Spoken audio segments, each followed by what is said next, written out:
Good morning दोस्तों। आप सबका स्वागत है आपके अपने यूट्यूब चैनल पर। मैं हूं आपका होस्ट सागर स्वामी। और आज की जो सबसे बड़ी खबर आ रही है वो आ रही है चाइना से। चाइना के इस समय क्विंदाओ रीजन के अंदर इंडिया शंघाई कोऑपरेशन ऑर्गेनाइजेशन की डिफेंस मिनिस्टर्स की मीटिंग चल रही है क्विंदाओ में।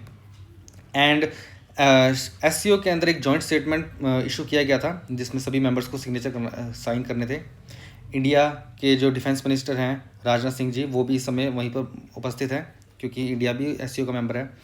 बट इस जॉइंट स्टेटमेंट में काफ़ी मैनिपुलेटिव कंटेंट था।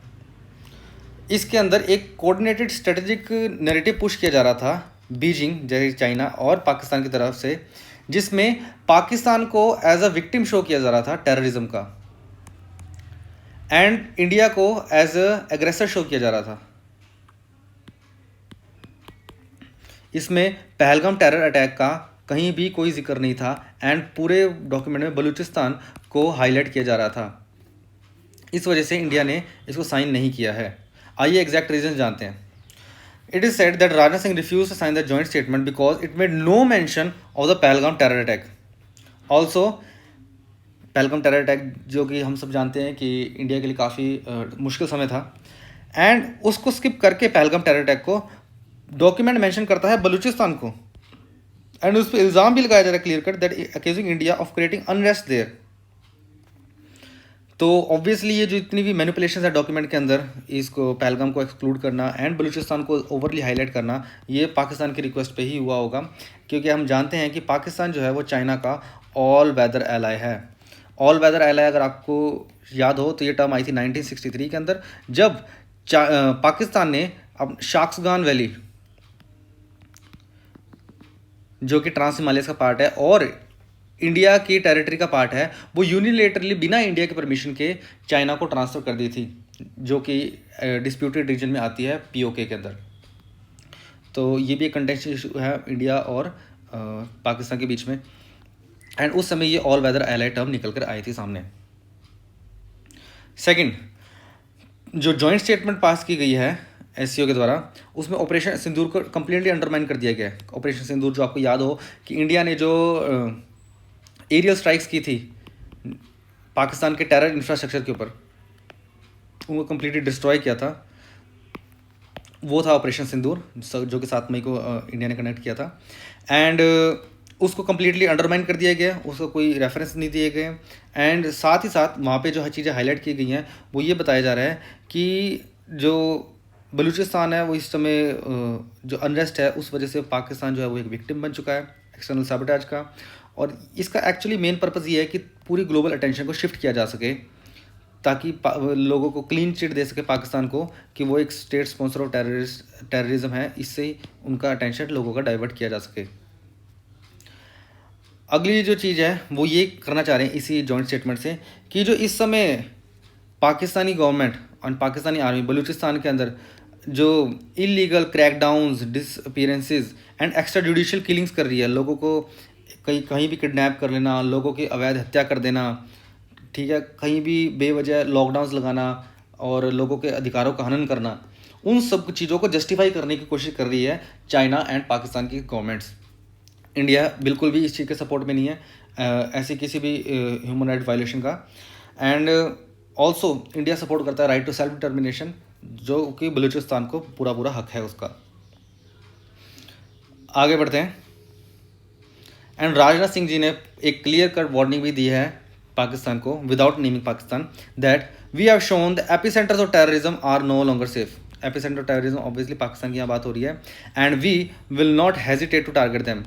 जैसे कि पहले भी इंडिया अपना स्टांस क्लियर कर चुका है कि अब इंडिया ज़ीरो टॉलरेंस फॉलो करता है टेररिज्म के अगेंस्ट। नाउ अगर टेररिज्म का कोई भी एक्शन इंडिया के अंदर दोबारा होता है, कोई भी टेररिस्ट अटैक इंडिया में होता है, देन जो रिस्पॉन्स होगा वो एक फुल ऑन मिलिट्री रिस्पॉन्स होगा, नॉट अ डिप्लोमेटिक वन। तो अब बातों से जो है इसका जवाब नहीं दिया जाएगा, अब पूरे मिलिट्री की पावर से किसी भी टेररिस्ट अटैक का जवाब दिया जाएगा, जो कि इंडिया के नेशनल इंटरेस्ट में है। आगे बढ़ते हैं। नेक्स्ट खबर आ रही है मॉस्को से, दैट मीन्स रशिया। इस समय मॉस्को के अंदर एक पार्लियामेंट्री कमेटी हो रही है जिसके अंदर हमारे member of parliament Shashi Tharoor invited हैं। पार्लियामेंट्री कमेटी है इस समय इंटरनेशनल रिलेशंस के अंदर, और जो उसके चेयरमैन हैं उनका नाम है लियोनार्ड स्लुत्स्की, ये रहे वो शख्स। एंड इन्होंने एक समिट प्रपोज की है जो कि 2000 अगले साल होगी, for on the topic of combating terrorism. इसके अंदर इन्होंने कहा है कि हम 6 देशों को इंक्लूड करेंगे, that is Turkey, Iran, Russia, India, Pakistan and China. And इसके अंदर हम जो डिस्कस करेंगे एक कंक्रीट एक्शन प्लान फॉर्म किया जाए टेररिज्म से इशू लड़ने के लिए, और इसमें सिर्फ बातें नहीं होंगी, कुछ एक एक्शन लेबल चीज़ के ऊपर निर्णय हम लाने की कोशिश करेंगे। हाउएवर शशि थरूर ने अपने फ्रेंच डायलेक्ट में उनको क्लियर कट जवाब दिया है कि अपनी नाराज़गी जताई है कि पाकिस्तान को हमें इस समिट में इंक्लूड नहीं करना चाहिए। उन्होंने क्लियर कट कहा है कि there is a country that unfortunately provide safe havens to the terrorist groups, they have their headquarters, train terrorist in the country, fund them and send them to other nations. It is difficult for us to ignore that they ignore patronage in Pakistan. So उन्होंने clear cut Pakistan का नाम लिया, clear cut Pakistan को state sponsor of terrorism यहाँ पे घोषित किया है। एंड वो चाहते हैं कि अगर ऐसी कोई भी काउंटर टेररिज्म समिट हो तो उसमें टेररिस्ट को खुद को नहीं बिठाना चाहिए, दैट मीन्स पाकिस्तान को खुद को नहीं बुलाना चाहिए, देन ही कोई फ्रूटफुल कंक्लूजन इस समिट से निकल पाएगा। आई होप रशिया इसको अच्छे से कंसीडर करेगा और इसके ऊपर एक फॉलोइंग जो है फेवरेबल स्टेप्स लेंगे, जिसमें होप करते हैं कि पाकिस्तान इंक्लूडेड ना हो। देन नेक्स्ट खबर, जैसे कि इंडिया के लिए काफ़ी प्राउड मोमेंट है, हमारे इंडियन ओरिजिन के शुभांशु शुक्ला जो हैं वो एक्सियम 4 नाम के एक स्पेस मिशन का पार्ट बने हैं। इसमें 4 लोग हैं, Hungary, Poland, USA and India से एस्ट्रोनॉट, 4 एस्ट्रोनॉट्स गए हैं। ये रहे हमारे शुभांशु शुक्ला जी। एंड ये इंडिया के लिए काफ़ी प्राउड मोमेंट है। 41 ईयर्स के बाद राकेश शर्मा के बाद ये पहले इंडियन हो गए जो स्पेस मिशन में जाएंगे।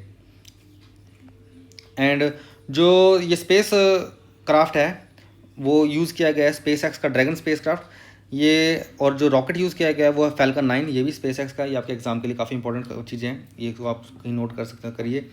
एंड जो लॉन्च स्टेशन है वो है NASA Kennedy space centre Florida के अंदर। फ्लोरिडा अगर जानते होगे तो यूएसए के ईस्ट कोस्ट पे है, यहाँ पे है फ्लोरिडा, थोड़ा सा एक्सटेंडेड आइलैंड टाइप सा है।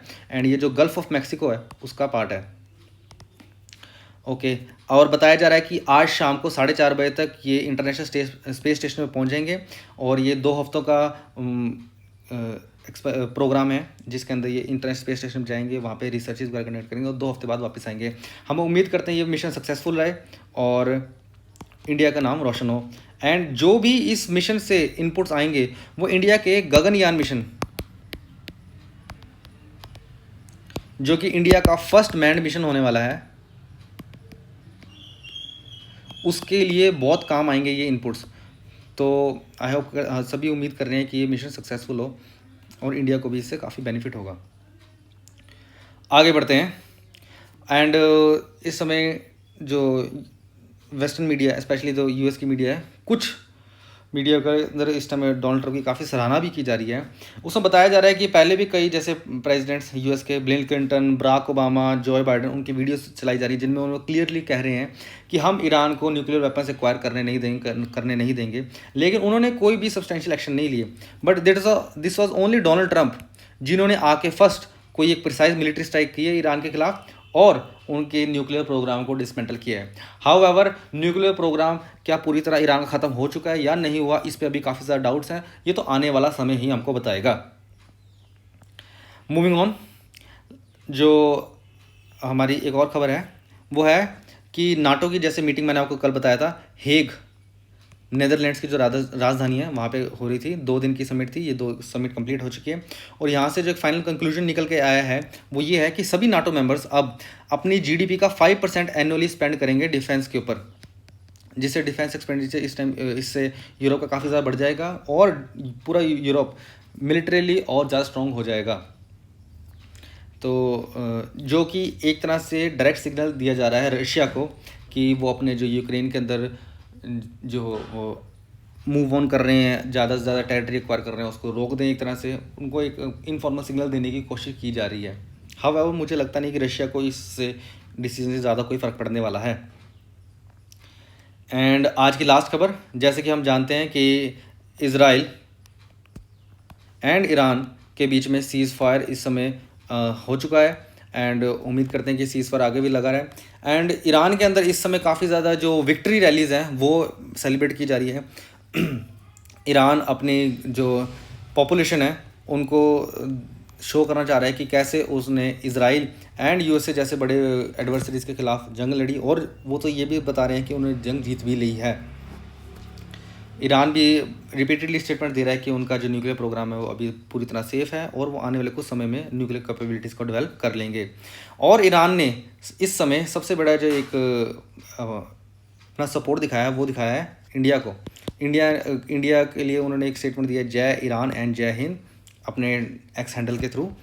एंड ईरान ने काफ़ी ज़्यादा थैंक यू किया है इंडिया से जो इस समय सपोर्ट आया था। एक्चुअली इंडिया के अंदर एक लार्ज सेक्शन ऑफ पॉपुलेशन है जिन्होंने ईरान को सपोर्ट किया था इस वॉर के अंदर। एंड वो वैसे तो नहीं कोई हमने कोई डिफेंस इक्विपमेंट दिया या कोई इनको फाइनेंशियल एड दी है, बट मॉरल सपोर्ट इंडिया की तरफ से काफ़ी रहा था ईरान के लोगों को इस वॉर के दौरान। सो इस वजह से ईरान की जो फॉरेन अफेयर मिनिस्ट्री है उसने इंडिया को थैंक यू जताया, जो कि एक वेलकम जेस्चर है। इंडिया भी इसका स्वागत करता है ऐसे किसी मूव का जो पीस और अमन लाए। आज की वीडियो में इतना ही था। अगर आपको ये वीडियो पसंद आई हो तो आप इस वीडियो को लाइक कीजिए, ज़्यादा से ज़्यादा अपने दोस्तों के बीच में, अपने फैमिली के बीच में ये वीडियो को भेजिए ताकि सबको इतने इंपॉर्टेंट इश्यूज़ के बारे में पता लगे। कमेंट करके ज़रूर बताइए आपको अगली वीडियो किस चीज़ पर चाहिए या मैं क्या चीज़ें इंप्रूव कर सकता हूँ, और आप फाइनली इस चैनल को सब्सक्राइब कीजिए। थैंक यू एंड जय हिंद।